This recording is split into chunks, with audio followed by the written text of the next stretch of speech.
Meeting call to order. Let's all rise for the Pledge of Allegiance.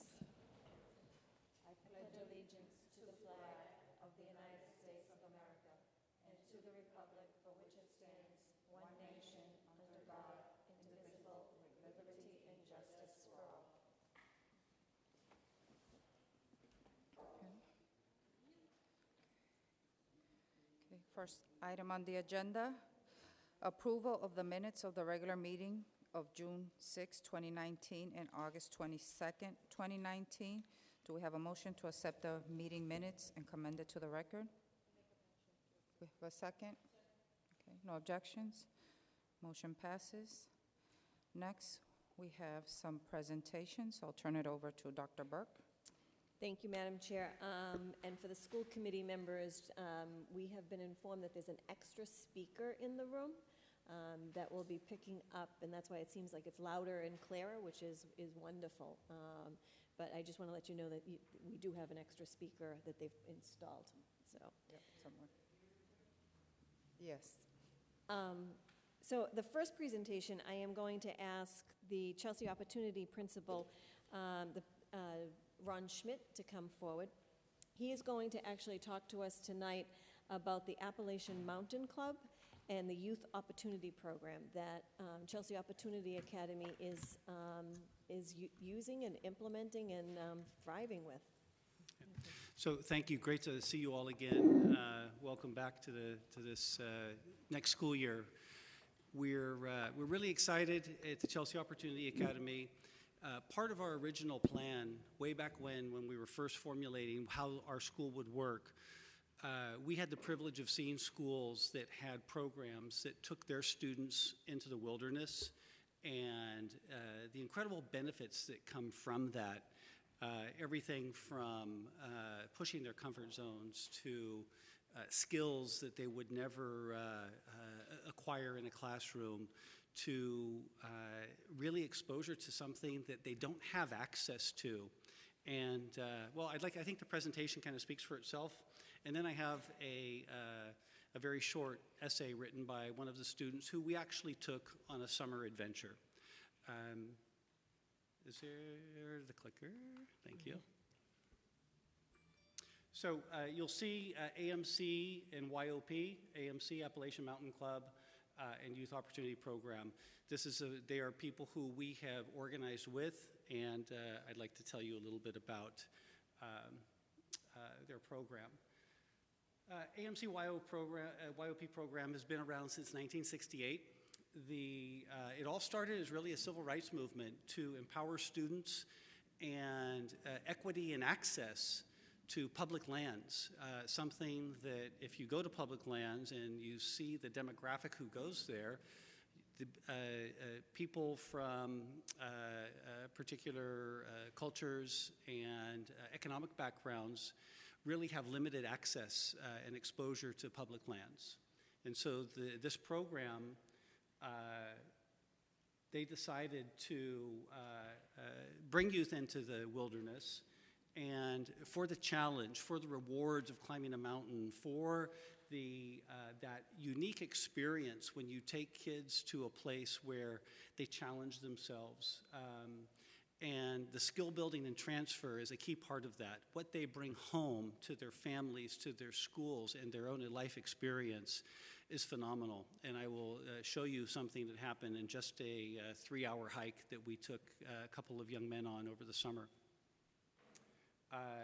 The benefits are access and knowledge about public lands. Many people don't realize how the public lands that exist, where they are, and the kinds of things that you can see and do when you have a chance to visit them. Appalachian Mountain Club and our training, they really teach and push very hard the idea of no or low impact. What you take in, you take out. And on our experience, I will share a brief story about how that came to life with one of our students on that day. Over 250,000 students have now participated, and that's just in the Northeast region and mostly in Massachusetts. Hundreds of new leaders are prepared. every year. I am one of them, having recently gone through the training. The benefits. Our students have access to top-of-the-line, high-quality boots, tents, socks, jackets, pants, tents, sleeping bags, shirts, rain gear, anything you would need to be successful in the outdoors. For those of you who have been shopping at REI, the outdoor equipment store, it's like going into an REI, only it's used, high-quality equipment that is designed for these programs, and again, loaned to our students at absolutely no cost. They support the schools and students involved through trip planning, meals, the trails you might take, the gear preparation. We simply send them the shoe size and clothing size, and they prepare all the gear needed for those students. And all we have to do is go pick it up. We need to bring it back clean. You don't have to clean sleeping bags. They actually have industrial washers that all the sleeping bags go through each time they are loaned out. They help with the campsites, use of the AMC huts and lodges. To stay at an AMC hut and get a dinner and a breakfast, a dinner in the evening, a breakfast the next morning, costs $130 per person. Our students will have access to this program, and if we decide to use that service, it's $12 a student. So they are subsidized and funded from outside sources, and they just are really encouraging lots of use and get use of this program. The training, here's what COA has done. So we have 3 people now and 1 Chelsea High School teacher who went through a week-long intensive backpacking trip where we were rated in the following categories.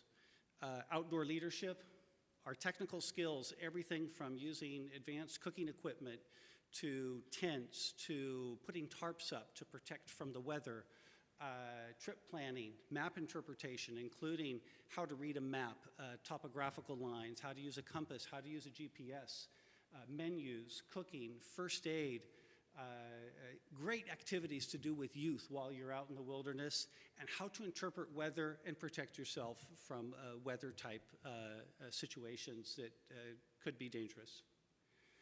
All 4 of us received the highest level, which gave us access to this gear for free use anytime we decide that we would like to take kids on a trip.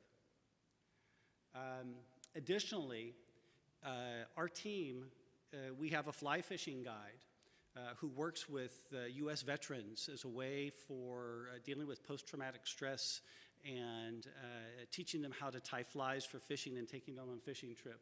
Over 50 years of outdoor experience in backpacking and significant hikes. I personally have been on multi-week hikes through the mountains of California as well as the White Mountains. We are all first aid and CPR certified. 2 of us are in the process of wilderness first aid training. We are rock climbers, winter backpackers, cross-country and downhill skiers, canoers, paddlers, and all of us are lifelong educators. So we took a couple of students on a wonderful little day hike out in Western Mass. So you can see here to the left, that's how the gear shows up when you ask for it. You go and pick it up. Like I say, those are waterproof boots. The packs had rain gear. They had everything we would need for this day hike. There's one of our students practicing using his gear, adjusting his backpack. We did that at school a week prior, making sure the clothes fit, making sure the shoes fit. Then we headed out, and so we drove out to Western Mass, and they were given tasks. All right, here's a map. We want to get to this top of the mountain. We want to get back, but we don't want to repeat the same trail. And so the students put together what they thought would be a good trail plan. They had to interpret the topographical lines. Is this a steep trail? Is this a flat trail? How challenging is it? Compass headings. We cooked lunch on the trail. There's a wonderful quote. Wow, this tastes really good. I'm going to make it at home for my family. We explained to Kevin that Food out on the trail just simply tastes good because you're hungry and tired. We're not sure if this would be really good at home, but you can think about it. So we had the experience of putting together a meal and trying it. We learned about wildlife. For those of you who don't know, I'm a biologist by nature and training and my education. So we saw multiple little creatures that we got to learn about and get to know as we traveled through the woods. And a student said, after hiking, I don't want the life I have anymore. And to put that into context, he said, I want to be able to do this. I want to be able to do this with my family. I want to be able to live out in this area. As we drove through Western Mass, where he saw these little towns, and a really charming thing happened on the way out. And the number of pictures they were taking was just picture after picture after picture.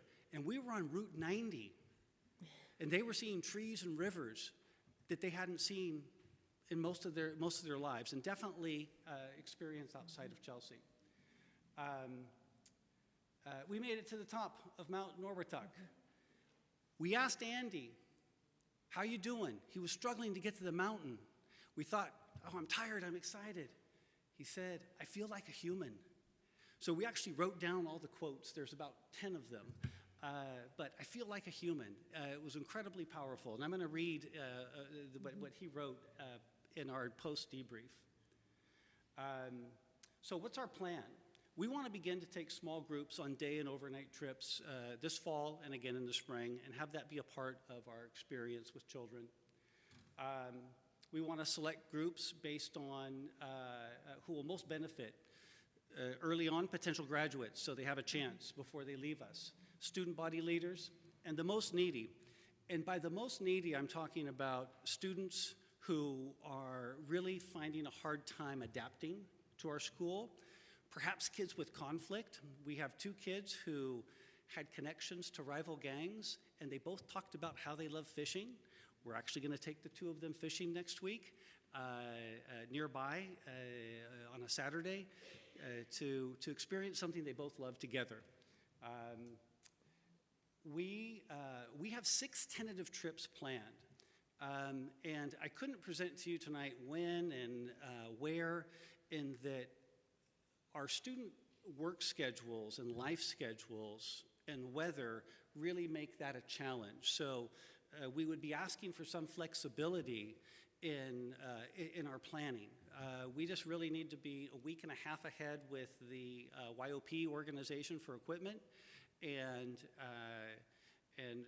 for our approval process, asking for a little bit of flexibility with the approval, and occasionally to be able to take the students across the border to New Hampshire, to the White Mountains, where many of the places that support this program are located.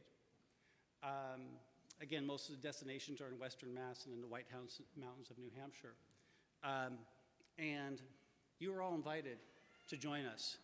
And all expenses paid, all equipment, if you would like to experience the outdoors with us. And that is a genuine offer, and I hope someone takes us up on it. Mrs. Carlisle will. So what is the student? Hey, a cook, that would be a luxury. Otherwise, it would be just that one pot where we just dump stuff in and say it tastes great. So what do students do? Weeks before they go, they're planning their menu. They're learning about their equipment. They're using their equipment. We do this game called Equipment Olympics, and they have to set up their tent and take it down, and then they can try it blindfolded. Just do really, really exciting things to learn about camping gear. They learn about their personal gear. They learn about navigation, use of compass and GPS. They learn about safety and emergency procedures. Once in the outdoors, they get challenged with leadership. You're the leader for today. You're going to take us the first couple of hours up this trail. What are the challenges? What do we need to do? What do we need to be prepared for? When we took the young men out, part of our plan was I stayed behind after a while and just let them go. And then someone said, hey, has anyone seen Mr. Schmidt? And they're like, oh, no, okay, so first rule of the trail, let's make sure we know where everyone is all the time. So great lessons about how to be safe in the outdoors. We have wonderful trail and camp activities that we've learned. There's a physical challenge. Never would we push a student beyond their limits, but definitely there's the physical part of carrying a pack and climbing up challenging trails. But the daily debrief and discussions are incredibly rich, and that is where the heart of this is, as they learn about themselves and they learn about each other. The post-trip, got to take care of the equipment, get it back to YOP in good condition, share their learning with family, with friends, with their classmates. The deep debrief, of which I will read one to you in just a minute. The review of the skills, and then how are those skills transferable to their daily lives? And as those of you who have supported outdoor programs or athletic programs, all of those things make incredible, build incredible skills for leaders and for people who are successful in their lives, in their education, and in their work life. Let me go back one. So with that, I'd just like you to read what the debrief looked like and what one student's experience was. July 23rd, 2019. It started with a rainy morning. I hopped in the shower and sang throughout my shower.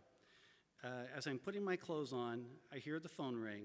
It's Chelsea Opportunity Academy, making sure I was up. They had to be at school early that Saturday. I got my Uber ride. When I got to school, I noticed classmate Kevin entering the school as my Uber pulled in. I hopped out of the Uber, sprinted towards the door, avoided getting soaked by the rain. You brought snacks.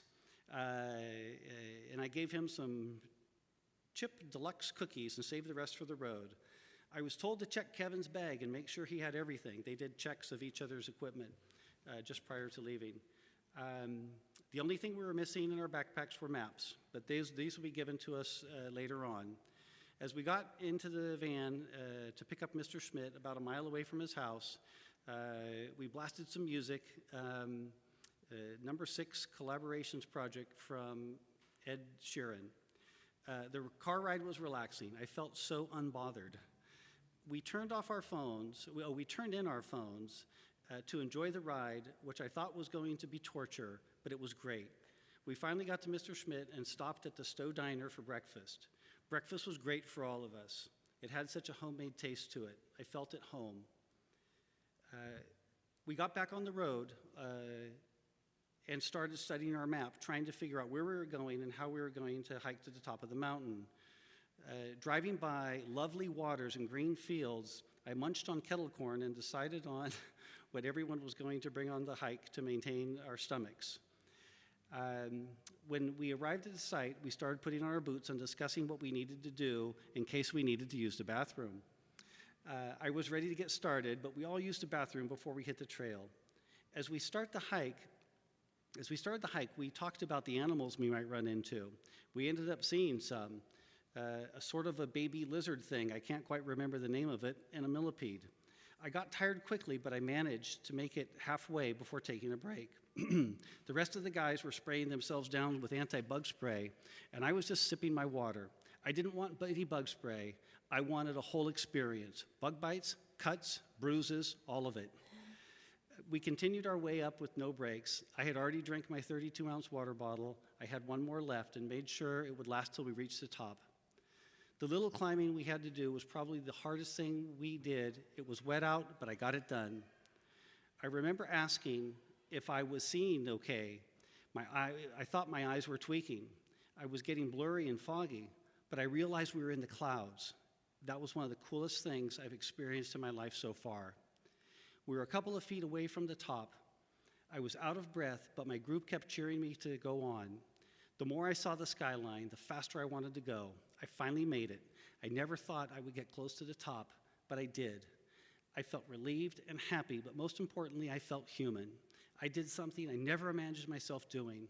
An indoor beauty guru made it to the top of a mountain. We stayed up there for a good 10, 15 minutes and then started our way down. Literally 2 minutes into walking, I had my first fall. In the moment, I didn't feel anything. It was funny to me.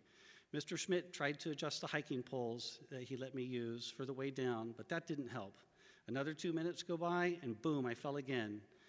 My classmate Kevin tried to help me up, but I said, no, I got it, it's okay. I wanted to feel the whole experience of what can happen when you go hiking. We ended up stopping near this big, nice rock to cook our food. It took us 20 minutes to decide what we were going to make. On a real level, I was a little nervous about the food since it was something different I had never eaten before. I ended up really liking it. I even asked where we got the food because I wanted to take some home and do the same meal for my family. Wrapping up our little cooking site, ready to go, we waited for Kevin to come back from peeing. The way down was sure faster than the way up. We ran into a little frog that Mr. Schmidt tried to catch. We got lost a little at the end, but we figured out how to get back to the car. We made it back to the school van, got some ice cream at a local shop. Taking this hike was probably one of the highlights of 2019 for me, and I can't wait to be able to go with the next set of graduates. See you soon, class of 2020. So that was Andy Ramos and how he described the experience. That was 3 hours of his life. We believe this can have an incredible impact, and we are asking for the central office and school committee support to promote this program in our school. Thank you. Thank you. Are there any questions? Mr. DePato? Thank you for the presentation. I was a little concerned because while you were making a presentation, you mentioned about rival gang members. Do we have a liability issue over here? Was there going to be a liability issue? No, not at all. These kids, Frank, when I say gang people, a lot of young men are attracted through the camaraderie and the friendship that gangs can give. But part of being with us is agreement to let that go, and we've been very successful in kids putting aside things that they realize really don't matter. The particular kids I spoke about were just two individuals who actually now work together in school and do things together. So I would not consider that liability. This is actually gang prevention. Yeah. This work is gang prevention. So. Well, my concern was that if we're out on the road, how long? For the day or a couple of days? With these two young men, we're going for an afternoon of fishing in Boston. They're not there. They wouldn't be part of the initial trips or the more extended trips. This is just team building and camaraderie building. That two adults will be taking two young men fishing on the near a river. I think the only concern the school board would have, not that I'm speaking for the other members here, is that once you get out in the woods and there is a personal conflict between a couple of campers, something that we think is a marvelous opportunity can end up being a horror show. And I just want to make sure that we're aware of that. Frank, in my now 16 years, I've known of two violent gang situations that involved our students, just two. They were out of school. They were kids who were heavily involved. This is not the kind of profile of student we're talking about. And Mr. Schmidt is probably the most experienced in our community of our schools with, talking to students, moving them away from any type of, we call it gang wannabe mentality. And so many of these students are not actually even gang members as much as they're just enamored with, as he said, the camaraderie, the family, what they perceive as a family. And so what Mr. Schmidt is doing with this program is actually providing a substitute and seeing family and teamwork in a whole new light, whole new experience.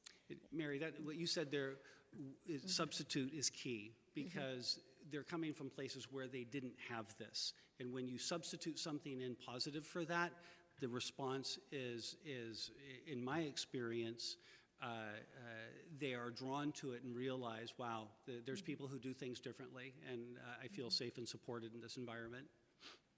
So I guess the last question I want to ask him, Mr. Schmidt, is this. are these particular kids being screened before they're given the opportunity to go on this field trip? Absolutely, Frank. Yes, yes. We're again, like I said, these two young men, they're early on in their education. They have a long ways to go. They're kids that we can program for later on in their experience.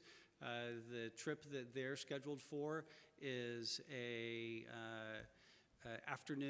Saturday afternoon fishing near Boston, just to do something together that is not connected to school.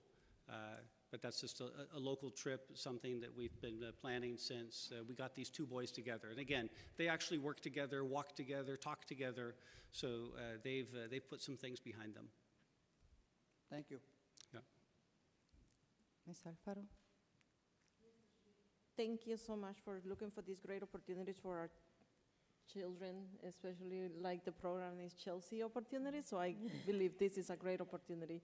As you mentioned, White Mountains, I remember being there. It's beautiful, the scenery, but I will say also the opportunity and learning experience that these kids are bringing back, like encouraging them that things that are, that seem impossible that are possible. And when you did mention that they were going through Route 90 and not being able to see far from here, from Chelsea, that means a lot. Thank you for bringing all of those opportunities, and we hope that I will commit myself to help you to promote that, and hoping that we all do here to promote it, because our kids here in Chelsea don't have other opportunity other than, the ones that we find as a committee, and having the body that we have, like you personally, looking for this. Thank you. Thank you. And again, I genuinely hope people will take up the offer to participate maybe on a day hike. If you're a little more adventurous, an overnight hike, we'd love to have you. I'll hike to the White Mountains. Well, I just want to say that I grew up in the city of Boston, and through the Appalachian Mountain Club, when I was in Boston Public Schools, I went skiing. So Yeah. I'm glad to see that this program is still available. If it wasn't for them, I would have never had the opportunity. So I fully support it. It's a great opportunity for all of our students, and I definitely will go on a hike. Yep. with We you will. guys. We're actually in January signed up for the winter certification as well, so that in the future years that we'd be able to do some outdoor winter activities. Mr. Wilson? All right, Mr. Schmidt. Yeah. Two questions. How Yes, many sir. students are able to go at one time? We can take, each person is authorized to take 10 at one time in this program, Okay. but we're thinking that 2 adults with 6 kids, and then depending on the makeup and gender makeup, we'll send 1 male, 1 female, or 2 males with the makeup we have right now. That's the other question, gender. Is it included for both male and female? Absolutely, Okay, yes. thank you. Dr. Burke? So I just want to say, first of all, thank you. I am extremely excited about this program. I actually saw this program presented last spring over at Revere High School, and he had already, Mr. Schmidt had already been well down the road of planning and doing this when I said to him, we've got to get our kids outdoors more. So first of all, thank you for bringing the opportunities to our students. I think, for what I'm hearing too is it builds their awareness of a world beyond the urban setting, beyond Chelsea. And not that we want all of our children and students to leave us. We do like them to stay too and live their life and make their life here. But we do want to make sure that they are becoming global citizens. And this is a start towards that. I also think the skill sets that you are, building in a very organic, experiential learning way are, they're priceless. The determination, the teamwork, and the relationship building. Just as you speak of the 2 young men you're taking fishing, it's relationship building. And relationships is what is, the world has peace when you build relationships. So I absolutely support this. This is one of the occasions, however, and it's not for a vote tonight, certainly, but we are going to, I will probably ask for a formal vote in October. But the flexibility that Mr. Schmidt is going to need is the following. And I want to put this under the concept of policy. We write policy, but we also don't want policy to become the obstacle that denies opportunities to our students. And so when you know the policy of out-of-state field trips need to be approved by the school committee.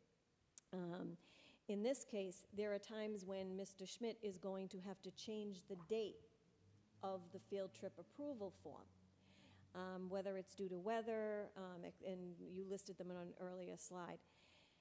It will probably be a week later if you cancel because of a hurricane coming in or something like that. When that happens, what I would like for Mr. Schmidt only, not for the entire district, is to be able to give the permission that he would call Veronica or Terry, and they would call you on the phone for the verbal okay of something you've already approved. And it's just you're reapproving it because the date had to change. Does that make it clear? So that's the flexibility that he would be looking for. Ms. Carlisle? We need permission slips from the parents. Oh, absolutely. Do we have a signature of the parents? Yes, we follow the school policy there. Yep. The vast majority of our students are 18 and older and sign for themselves, but we do have some 17-year-olds. But we do follow the field trip permission process. Okay. Yes, That's very important, yes. I know. And thank you for this program. I think it's wonderful that the inner students in the city have an opportunity to see what the real world is like. Yes. And that's the real world out there, and Mother Nature and everything else, and they don't see enough of that with part of the educational problem. But this is good. This is going to be good for them. I think it's an awesome program. Thank you for all your work. Thank you. I appreciate your support. Thank you, Mr. Schmidt.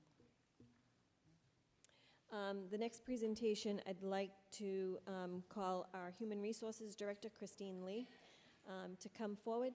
You know that we have been working for a number of years to increase the diversity of our teaching force, our whole school system, our staffing force, as well as the stability. And certainly, Christine has come on board as of July 1st. She has done a great deal of work already in terms of collecting data and seeing where we are at in terms of the Human Resources Department, what she's doing in there, the vision and goals she'll talk about in a moment. But also she's going to give you some teacher turnover data, which I think is important as we continue to try to find the solutions to, number one, retaining our teachers, but also, number two, increasing the diversity of our workforce. Christine. Thank you. Good evening, everybody. I'm excited to be here tonight, my first time in school committee. So bear with me if I fumble over my words.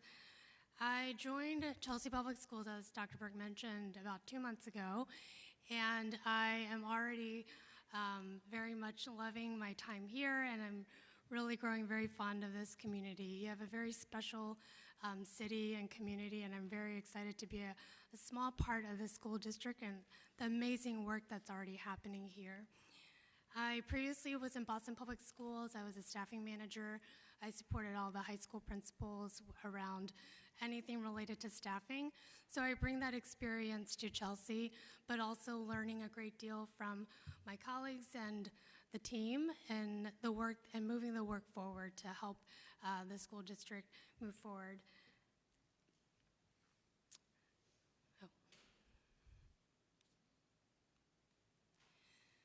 So I wanted to kind of outline my vision and mission for the HR department specifically. The Human Resources Department interacts with every single individual that walks through our school doors, our buildings, everybody. So it's a key part of our organization. And the vision that I have for the department is that there will be an effective teacher in every classroom and an effective principal in every school, because the best people will drive the best results for our students. And that's something that I know we all share. Ultimately, teachers are a key unit of change, and our school leaders are the ones that set up the foundation for that work to happen. And so that's a big part of what our work will be focused on. The mission is going to be developing and retaining high-quality employees at every stage of their career, from hire to retire. So ultimately, in order to develop people in every stage of their career, that's going to help develop a retention strategy for our district, for people to see a growth trajectory in every stage of their career in our district. So that's something that we're focusing on as a department, as a district, to ensure that everybody feels that there is a place for them here, and that every effective, highly qualified individual is really making a difference for our students and families on behalf of our community. One of the things that I've worked hard to do in the last few months is to streamline a lot of our processes, because I've realized that if you don't have efficient processes, you can't get to the strategic work of retaining effective educators and staff members. So a few things that I've listed is, number one, we're moving towards upgrading our hiring platform. So we're going to be able to have a better way of tracking our applicants, advertising our positions more effectively, and having the ability to have interviews, information, and data all online, so that it helps facilitate some of the hiring logistics that will ensure to help move people forward through the process quicker and effectively. Secondly, it's important to have resources available online, so that it's easily accessible and that people can refer to any documents at any given moment. So I've begun starting to develop some online resources for our staff members and for our school leaders. And as we develop our website, all of that will be available on our school website. Another thing that I've been working on is to develop some trainings for employees. And so it's important to have training for all of our staff members, not just educators or teachers and principals.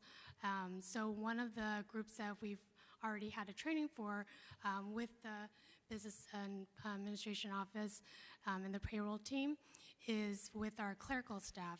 So at the beginning, before the start of the school year, we had a training with our clerks just around all of the logistical information that our clerks are responsible for, just to make sure we're on the same page and to hear feedback from them on how we can improve and how we can better support them.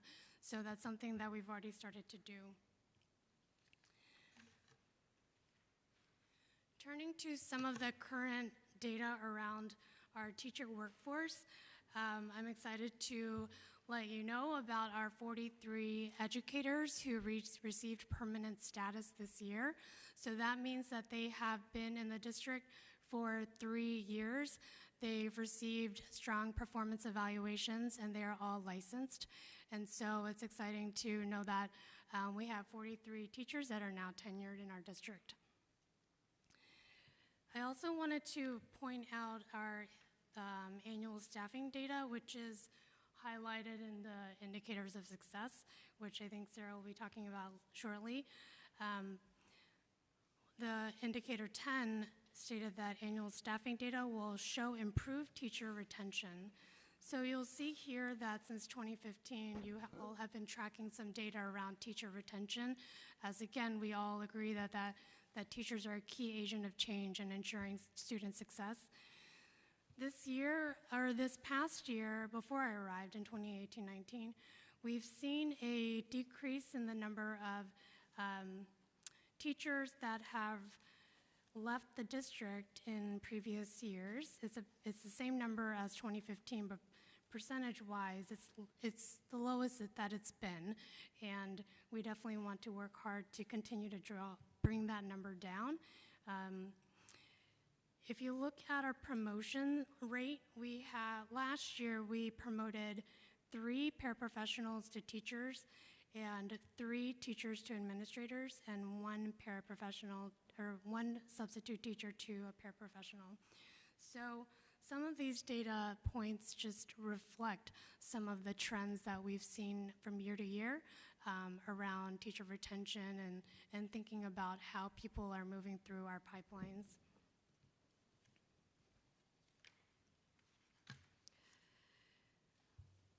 A current staffing update that I wanted to provide to you today is for the, at present, we had this past year in school year 2019-2020, as of June 27th, we had 63 vacant teacher positions. And that is lower than what has been vacant in previous years. So that's good news that we have decreased that number. And I especially wanted to highlight Berkowitz School as they had 100% teacher retention, which is amazing and a true testament to the school leader and their staff and community and the work that they've been doing. So definitely wanted to point that data point out to you. I also wanted to highlight that 94% of classroom teacher positions were filled by the start of the school year. And that is an increase from every other school year because so that 94% reflects 4 teacher positions that we currently have vacant that our schools are working to fill, but that's down from what I've heard is that it's been about a little over 10 positions per year. So that's good news that all of our schools' hard work and my team, Ingrid and Ellen's hard work in processing employees to make sure that everyone's ready on the first day of school.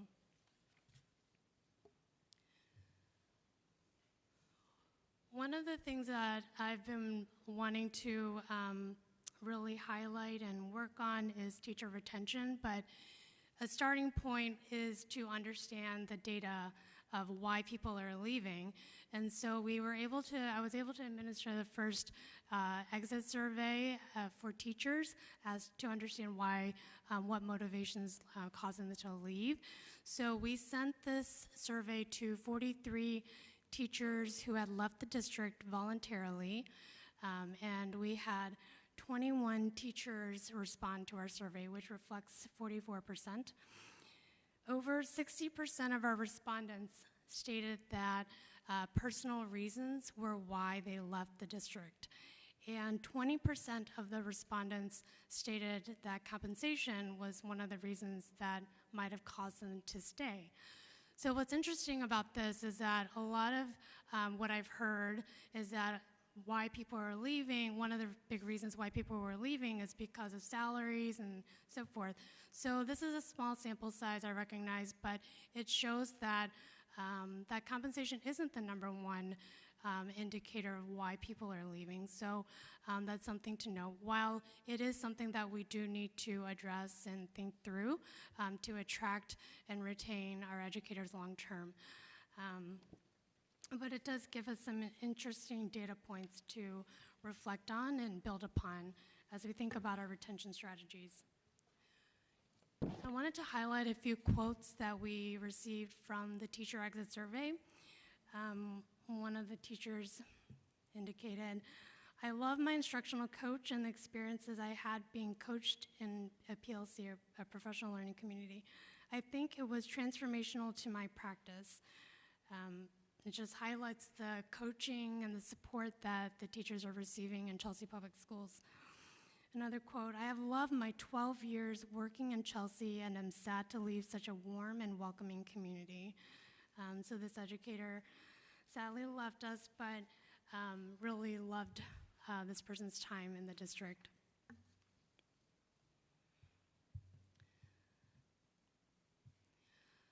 Some of the work that we've begun to do to address our retention challenges is to really focus on our pipelines. So there are 2 grants that one we have received and one that we're working on is as follows. So the DESE Diversification Grant is for teachers, and DESE awarded us this grant to help diversify our teacher workforce. So some things that we were able to provide as a result of this grant is that we awarded 4 paraprofessionals to pursue their master's degrees with Salem State to become a teacher. And we also were able to award 3 high school students to receive a scholarship to pursue education as their degree, and they have committed to coming back to Chelsea, so that's something that we're going to be working with in order to bring back to our district. We've also been able to sponsor 3 teacher fellowships, which are teachers in training who are committing to come to teach in Chelsea once they receive their certifications and finish their programs. Lastly, we were able to secure 200 MTEL vouchers to support teachers or people who would like to either add a license or obtain a license. These vouchers will help them obtain that and to remove that barrier of cost that sometimes gets in the way of some of our educators becoming, or some of our staff becoming educators. One exciting grant that we're working on is on our leadership pipeline. So the 5-district partnership is working together to go for a BART grant that will help strengthen our leadership pipelines. So that's in process, and hopefully we'll be awarded this opportunity. But these 2 grant opportunities really reflect the way that we've been kind of thinking about how we're thinking about retention. Ultimately, in the career trajectory of an educator, you know, our support staff, paraprofessionals, substitutes, they need to see that there's a pathway to become a teacher, and teachers need to see a pathway to become a leader.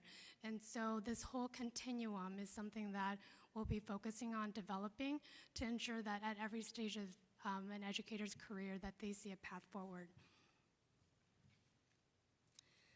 So with that said, I am happy to take any questions and comments, but again, I'm very excited to be here. It's a great district, and I'm looking forward to working with you all and ensuring that our students have the best teachers and principals in their schools. Ms. Carlisle? Thank you, Christine. It's nice to meet you, and welcome to Chelsea. Thank you. I know you're going to be happy here because we're a wonderful team. We work well together. I'm glad you're staying on top of why the teachers leave the Chelsea Public School. It's something I always wanted to know about, and I want to know the reasons why we can't keep some of these good teachers. So just make sure you stay on top of that and let us know every so often if there's something we can do to keep these good teachers in the public schools here in Chelsea. Okay? We're Yes, here I for will. you, and thank you very much. Thank you. Ms. Alfaro? Christine, thank you. On the same line, it would be great for us to also, find on the questions on the survey to see how we can take that as a positive criticism to, improve, and how we can continue to work with the teacher retention. Okay. Thank you. Any questions over here?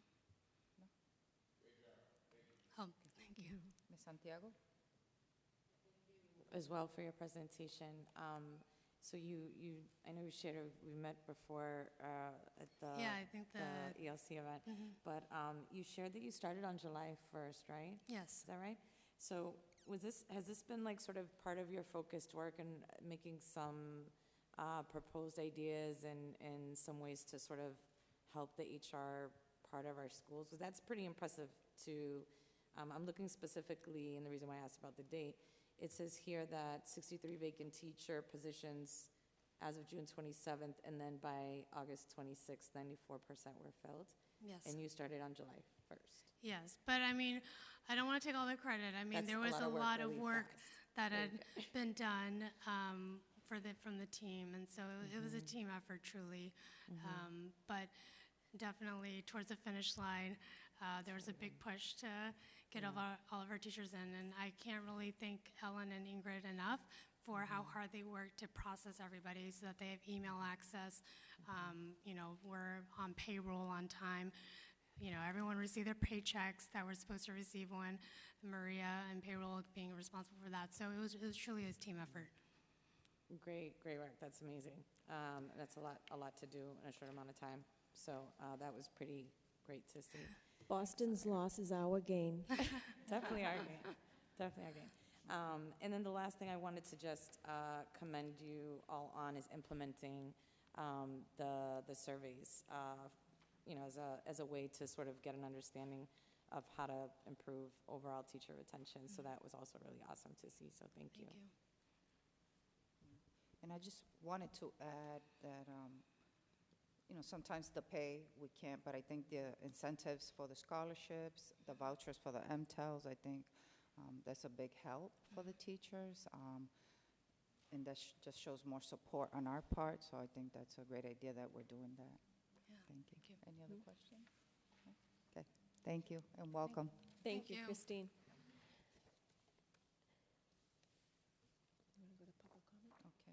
Okay. Next, we're going to move on to the public comment section. If there's anybody in the audience that would like to address the school committee, you feel free to come to the podium. Seeing that we don't have anybody, that section is closed. We will move on to the report of the superintendent, Dr. Burke. Thank you, Madam Chair. I would invite Superintendent-elect Dr. Almi Abeda to come forward. She has the report of the transition as of tonight. Good evening, Madam Chair, Superintendent Burke, members of the school committee. It's a pleasure to be here. My report will be short, and I will be updating as this transition goes along. So this is just the first of many updates. Dr. Burke and I have been working together to transition, and it has been a wonderful transition of all of 20 days right now. I have learned so much. I'm so grateful and want to thank you for the opportunity to work with Dr. Burke and have this overlap, because I'm learning so much. And I'm just so grateful for this unique, very unique opportunity for succession planning. And thank you for your vision and allowing this to happen so that I can be on board. And I feel so grateful. So thank you. So I have been here since August 12th physically. I counted the days. It is 20 days.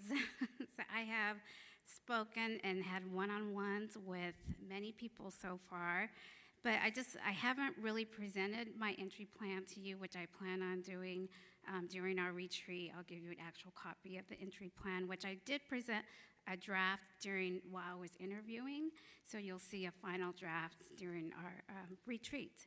But the purpose of the entry is to establish an effective and successful entry into Chelsea Public Schools.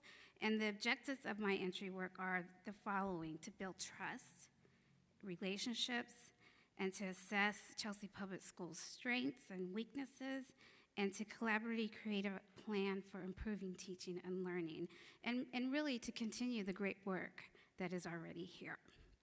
So there are 3 components to the entry plan, which is listening, learning, and leading. And right now I'm listening and I'm learning. And I've been listening so much, I think it was yesterday, I was like, I think I'm listened out for today. It takes a lot of work to just listen. And I have listened to all the staff in the business office, and what wonderful people and employees we have in Chelsea Public Schools. And if there's one thing I could say about listening to the business staff, is the one word that comes to mind is we are family.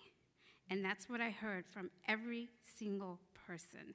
There's a culture of care in the organization, and it's something that just resonates with every single person that I have interviewed in the business office. And I've interviewed 7 principals. I'm not quite done. And what fabulous leaders Chelsea Public Schools has, and they are so committed to the students and to the teachers in this district. I feel so honored to work with people who have such integrity and who really care about this work. So that's kind of where I'm at right now. So I've completed about 17 one-on-one interviews, hour-long, and it has been a blast. I love this work. I think right now I feel like I'm an anthropologist because I'm studying, I'm learning, and it's just what an opportunity. And I can honestly say that if I had to start like in any other district without Dr. Burke being here, I wouldn't have this rich opportunity to get to know everybody and build trust and build relationships. So again, thank you for the gift, and I'll continue to update you. thank you. Any questions for Dr. Abeyta? No? Okay. Okay, you're off for now. But now she says, For now, we're gonna get you in a few months.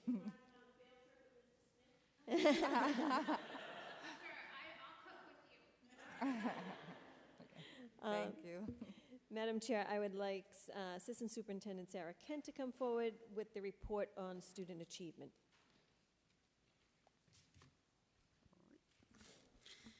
Good evening. I am here with our annual data report. This will actually be data from June. It's the end of the year data from the indicators of success. I'm going to fill in many of the holes that we had in the report in June, some of which I have already told you about in June. I'll skip over those, but you do have the complete report here. But if we could start on page 3 with attendance, you'll see that our goal for the year was to hit 95%. Overall, we ended up at 92.7, close, but not quite there. But we are 0.3 ahead of where we were last year, so we are improving. We met our goal in grades 2 through 5. We were very close in grades 1 and 6 through 8. We were close in pre-K and K, and we still are working in the high school. However, I would like to point out in both grade 9 and grade 10, especially grade 9, we saw some real gains in the percentage of attendance this year versus last year. If you could turn to page 4, we talked about indicator 3 in June, but indicator 4 are grades, grades for grade 4 students.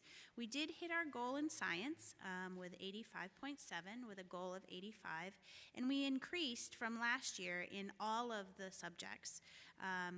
From, if you can look, to the second column from the left, from last year we increased in all subjects.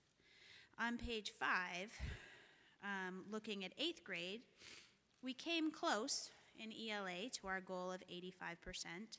And it was a mixed bag. We increased in ELA and science, and we decreased in writing and math in comparison to last year. This is something that we're really working on and focusing hard at the middle school. AP courses, indicator 6 on this page is really exciting. If you remember, when we started the level 3 grant, one of the things that we did is we made AP courses year-long every day. And this was a bet that we made in order to try to increase proficiency on the AP tests. So since they're a year-long and every day, we do have less students taking them, but the ones who are taking them are having more success. As you can see, the percentage of tests that scored a 3, 4, or 5 went from 34%, and it had been hovering there for about 3 years, and it went all the way up to 50%. So this is especially in math. Our AP Calc really saw a huge jump this year. If you could turn to page 6. Indicator 7 we'll get later in the year. But dropout rate, you will see that we had 26 less students drop out than last year.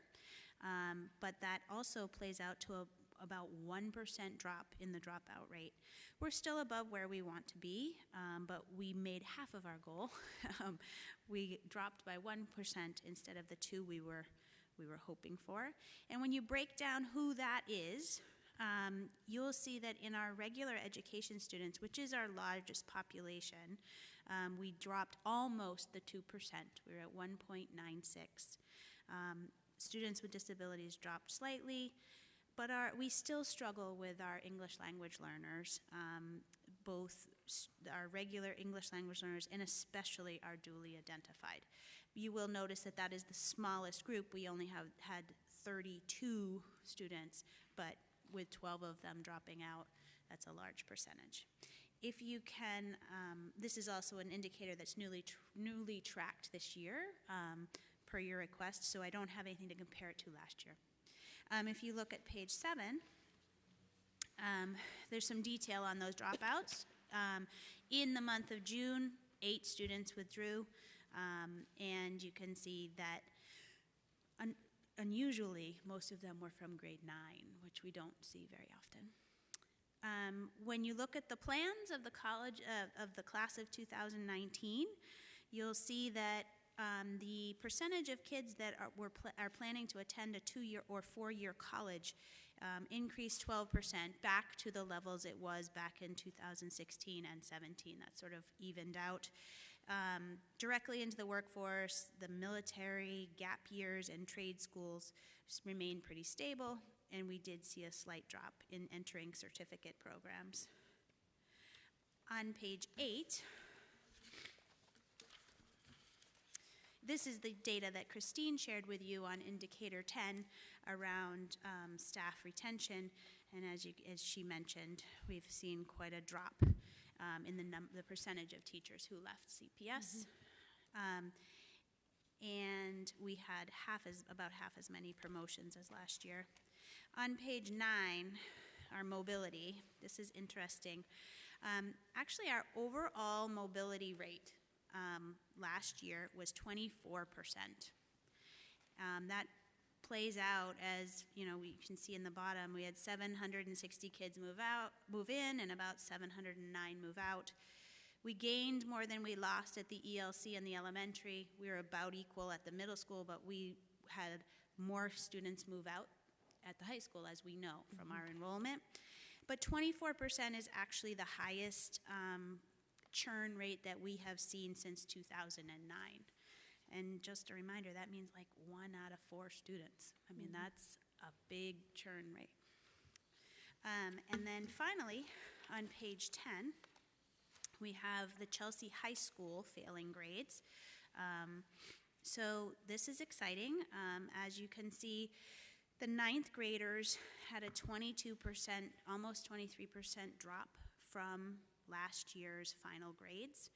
That plays out as there's 80 less children that failed than last year.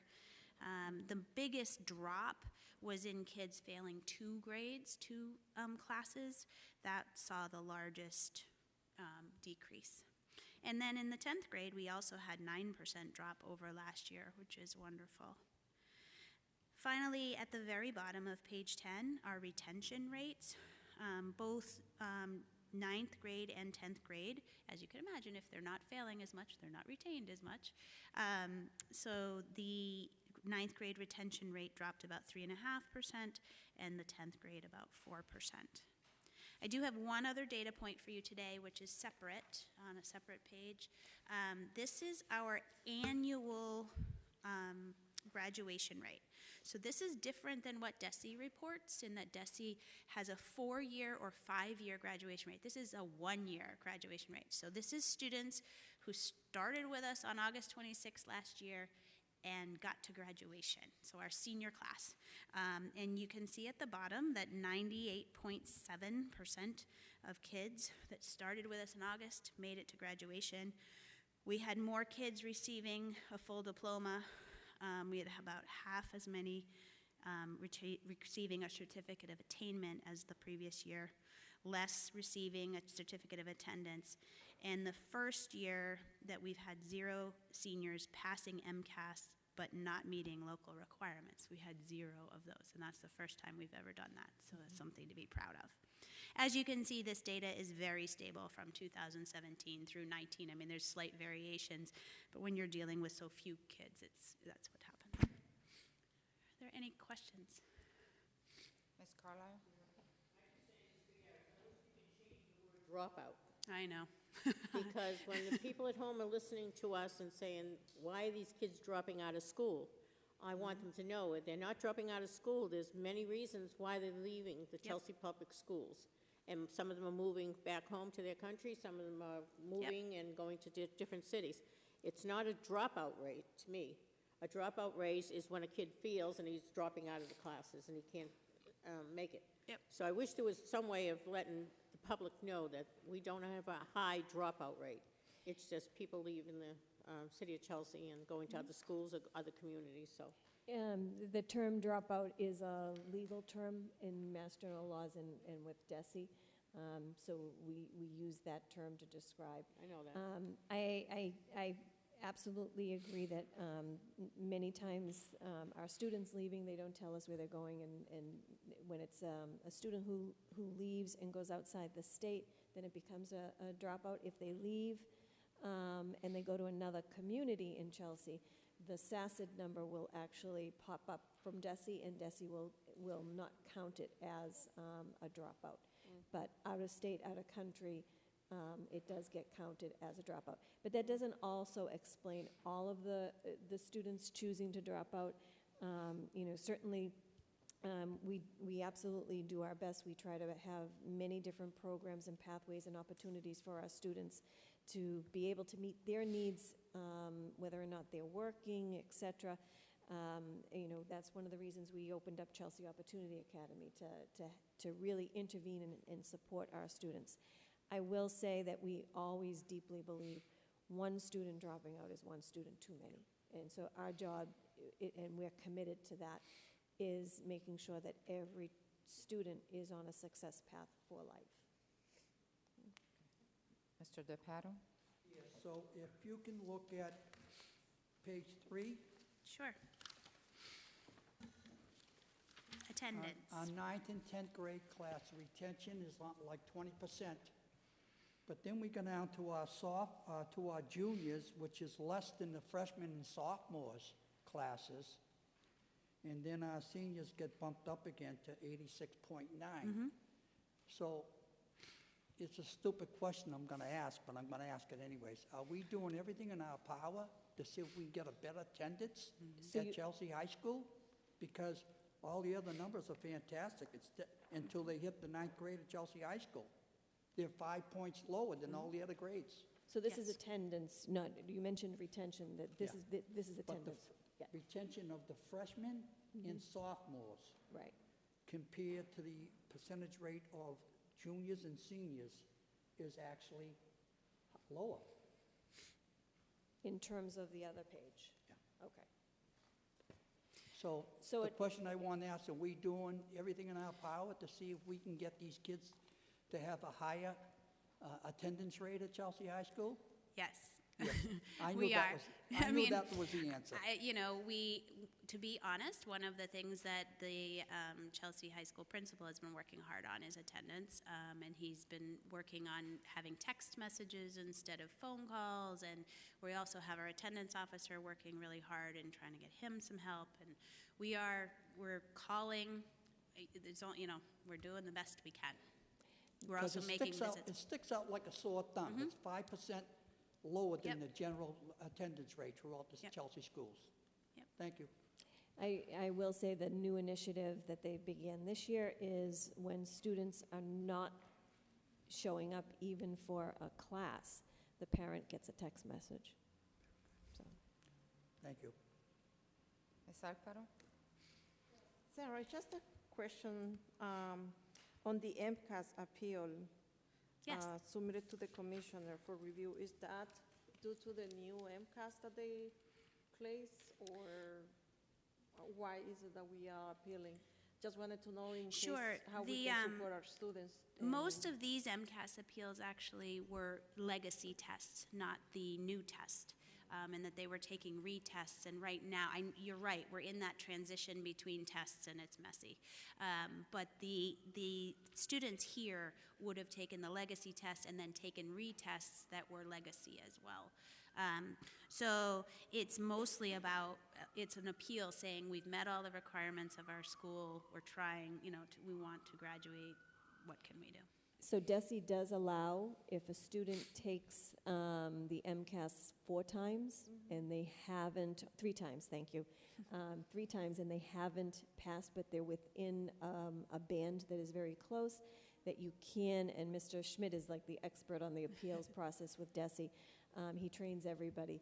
But you can do an appeal. You have to do a cohort analysis, so you have to be within a band of your peers scoring in the same class, so like Algebra 1 or something on that nature. And then I have to sign it. We send it to the commissioner's office, and the commissioner does that appeal. There are some students that you know, they can get the grades, they just can't pass the test. And so I commend DESE for actually putting the appeals process in for certain students that qualify.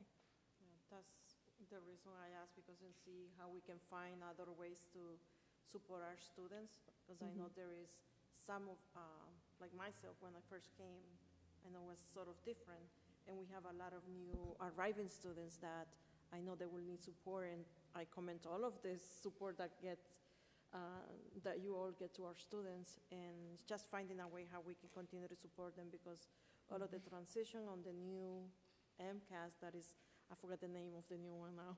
MCAS 2.0. think It's nothing, that one. too And fancy. see how we can prep them from the middle school, 8th grade, and then when they get to the high school level, that they can be successfully passing this MCAS. Yeah, some kids just aren't good test takers, as as well. So these 4 students, so was the appeal granted before Yes. graduation? Were they Yes. able to? Yes.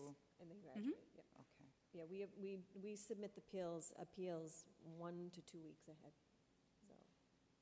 Okay. Any other questions? Ms. Santiago? 2 quick questions. Okay. I'll start with Yeah. the first one, it's short.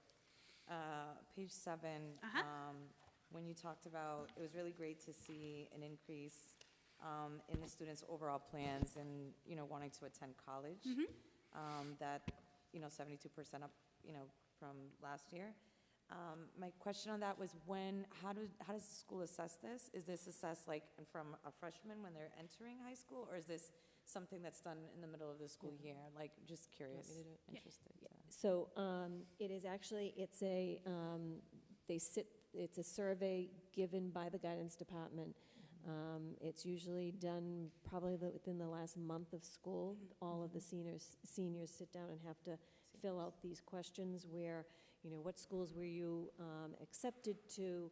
What awards and monies did you get? So usually on graduation, I've always given the amount of money and scholarships and things of that nature. This is actually the data that is fed to me so that I can report it to you at graduation, and then, of course, put it on, the September report. So. Yeah, that's great to see an increase. And I'm reminded, too, of my high school days. I think the earlier we talk to kids about college, the better off we're going to be when they're getting to the end of the stretch. But that's great to see that. Great. And then the second question I have is about page 6. So EL students with disabilities and the dropout rate makes me think about, the large percentage of students, of course, Chelsea's not an exception, but, always thinking about how we're caring for and providing an excellent education for all our students, and thinking about how they all learn differently. Yes, this is sort of, we call it the overlap of the Venn diagram, right? Those kids that are duly identified and have both disabilities and are English language learners is a nut that we've been trying to crack for a really long time. But in the new accountability system, as well as, just wanting to do best for kids, we have been talking about that a lot on our teams, about how are those services happening, what is the best. We also don't want some of our neediest kids to see 6 adults, in a day for services. Like, how do we synthesize and integrate those services in a way that is, of course, providing what we legally need to provide, but at the same time doesn't make a student with disabilities or, and L feel that they are just seeing a million faces, right? But it is definitely something that we are wrestling with and talking about a lot on our teams right now. Yeah, 2 things that come to my mind very quickly is, one, parent engagement. Yep. And obviously, I offer myself, as needed and when needed. But, I know that increasing, it's an effort in every school and every community, right? Like, in understanding how we can be supportive on that end. Yep.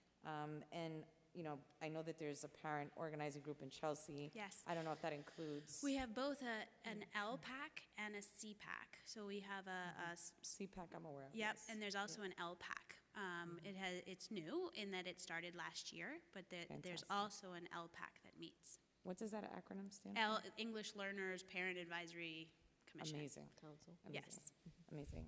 Yes. Noting that for, Yeah, Sean Simpson, the English language learner coordinator, is the one who facilitates that group. He would love more parents to come. yeah, thank you. Thank you for Yes. sharing that. I know. it's I like just want to also, just to build on what Sarah was saying, we also, all of our special education teachers also carry, and it's part of the DESI regulations, carry a sheltered immersion certificate. So it's an endorsement. And so it's not a license, but every educator in the state of Massachusetts has to have what is called the SEI endorsement. And I think it was like 45 hours we all had to go through. It's still not enough, but every educator, in order to be employed in Massachusetts, must have it now. And they actually start them, when they first started this, I think it was in 2014 or 15, they now mandate that all schools of education, that the teacher, before they graduate, actually get the endorsement before they leave the Massachusetts higher ed institutions. The problem we have is if a teacher is coming from out-of-state school of education, they don't have the endorsement, so they have to now go get it. It isn't enough, though. I mean, it's good and it's solid, but one of the things that we're talking with, the superintendents are talking with the commissioner about is, some type of incentive program where we can more easily get dual licensed Yeah. teachers who have both the special education and the ELL license. So I think that's the next level of depth that has to go to. yeah, thank you You're welcome. for sharing that information and for Dr. Burke for that extra explanation. And the last thing I wanted to say on that is, looking at what other cities might be doing, I'm sure there's state resources for, our districts. But yeah, it's just Sure. preparing us for, looking ahead for the future, and if there's increase in students and trying to get ahead of that. Yeah, thank you. Madam Chair, moving on, I commend to the record the personnel update, which is enclosure B, and certainly the September personnel update is always lengthier than other times. So enclosure B, you will see that we have 98 new hires. We had 108 retirements, resignations, terminations. We had 17 promotions, transfers, and we have 2 leaves of absence. Moving on to enclosure C, the enrollment report, we have 6,154 students in district, 170 students out of district placement, for a total enrollment of 6,324. And this is as of the first day of school? This is as of the 30th of August, Terry?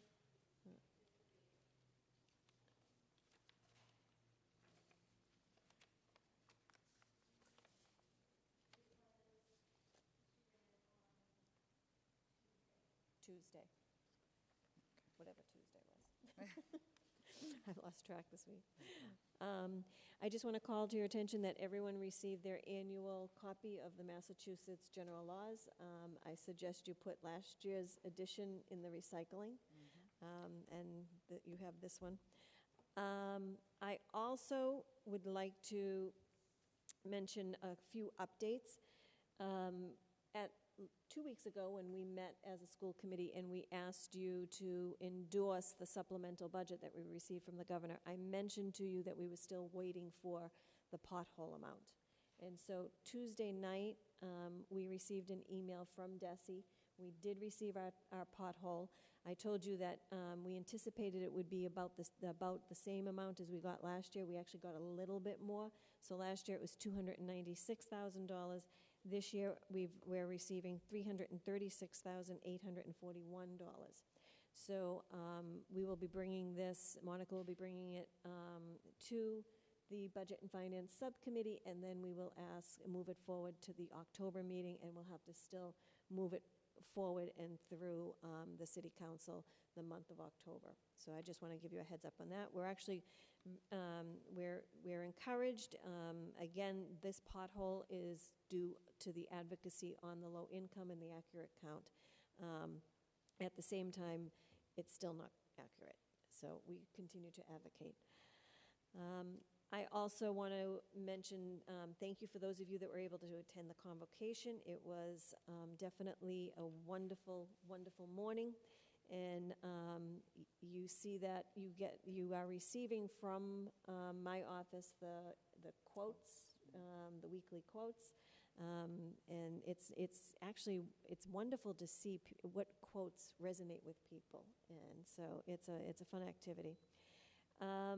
The theme for this year is This Is Us from now on. And just moving to a few announcements.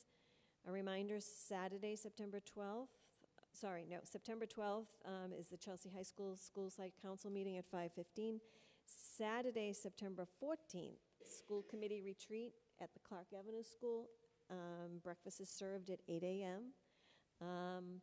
September 25th, we have the Right Science and Technology School Site Council meeting at 9 a.m.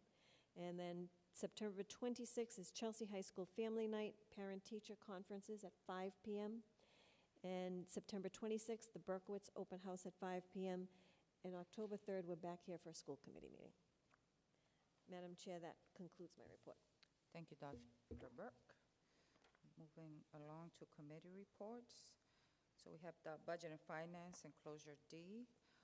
Do we have a motion to accept the meeting minutes of the Budget and Finance Subcommittee that met August 20th? Do I have a second? No objection? Okay. We don't have any unfinished business, no new business, no communications, announcements. I just want to take this moment. One of our past school committee members, Sean O'Regan, his father passed last Friday, so I would like for us to do a moment of silence. Did you have somebody else, Mr. Pat, to add? We also want a moment of silence for the Guidi family. Guidi family? Okay. And then I was hoping to get an update from the superintendent about the dedication of Morris Siegel. Okay. Do we have any information on that, Superintendent? Why don't you want to do the moment of Yeah, silence? let's do the moment of silence, please.